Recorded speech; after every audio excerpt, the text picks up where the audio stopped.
Bonjour William. On y est encore, hein? Bonjour à tous. Oui, je crois que ce matin, les choses sont résumées en une formule à la une du quotidien La Croix. Le Front National monopolise l'élection. Je sais qu'il y a des esprits étriqués qui pensent que le FN prospère parce que la presse en parle, alors que c'est tout le contraire.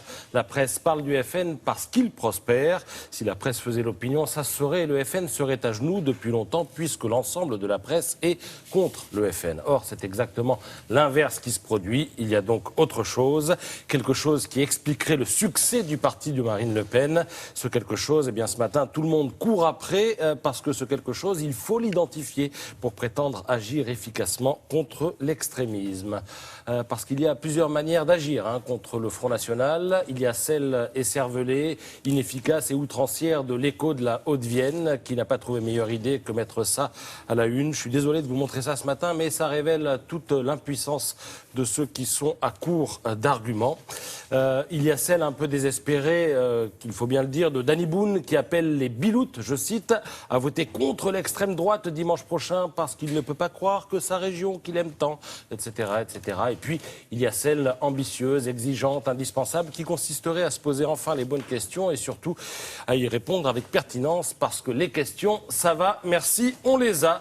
On les a à la une du Monde. Comment en est-on arrivé là? C'est le titre de l'édito. On les a à la une de l'Humanité. Comment endiguer la vague brune? Oui, les questions, on les a un peu partout, y compris dans le Dauphiné qui troque à la une le comment pour le pourquoi. Oui, pourquoi le FN est en tête en Isère et pas qu'en Isère d'ailleurs. Alors le problème, c'est que pour répondre à cette super bonne question, on a un peu trop pris l'habitude de convoquer toujours les mêmes têtes, celles qui nous gouvernent depuis des décennies.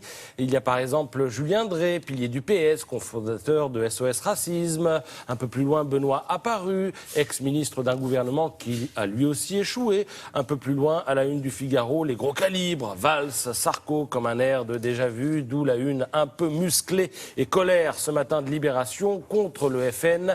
Tous à côté de la plaque. Diabolisation, dénigrement depuis 30 ans.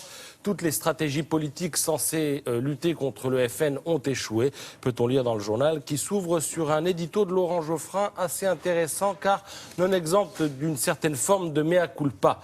À trop s'en tenir à la réprobation morale, écrit le patron de Libé, les partis de gouvernement, plombés par leurs échecs sociaux et économiques, ont perdu l'appui des classes populaires, mais il y a plus qui vaut pour les partis, mais aussi pour les intellectuels ou les journalistes.